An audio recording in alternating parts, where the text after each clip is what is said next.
In this next segment, we're going to talk about the type of tests an ethical hacker can run on a system.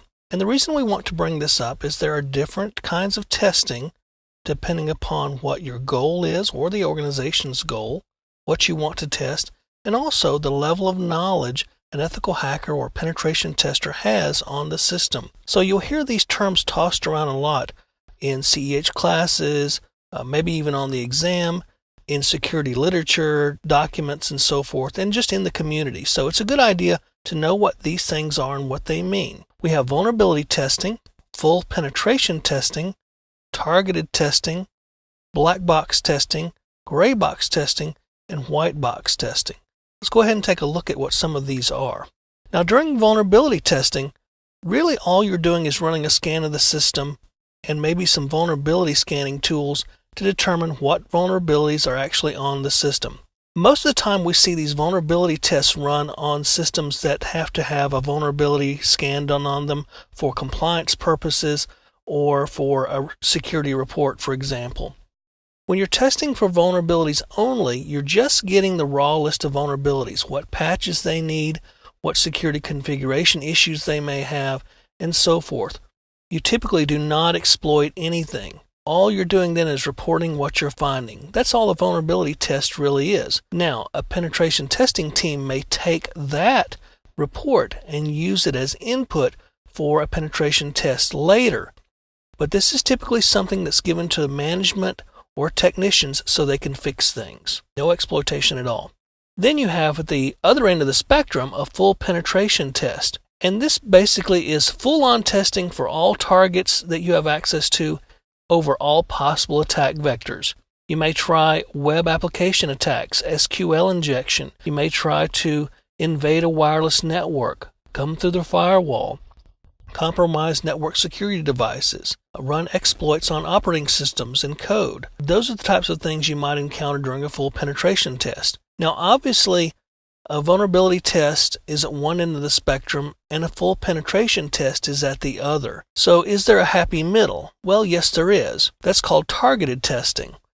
And targeted testing only targets specific pieces of the infrastructure. And this is usually by convention or by agreement between the penetration tester and the organization being tested. For example, they may want only a network scan and for the hackers, the ethical hackers, to try to get through the network perimeter, like the firewall or something. Or maybe it's a physical security test and you're trying to break through the physical security barriers of the organization. Maybe it's against just a database or against a particular server. Maybe it's against a small section of the organization, like the finance department. In any case, targeted testing doesn't do a full-on test on everything. It targets specific systems, pieces of the organization, parts of the infrastructure. Now, those were the kind of tests based upon scale, really, whether it's a small scale or a large scale or a targeted scale.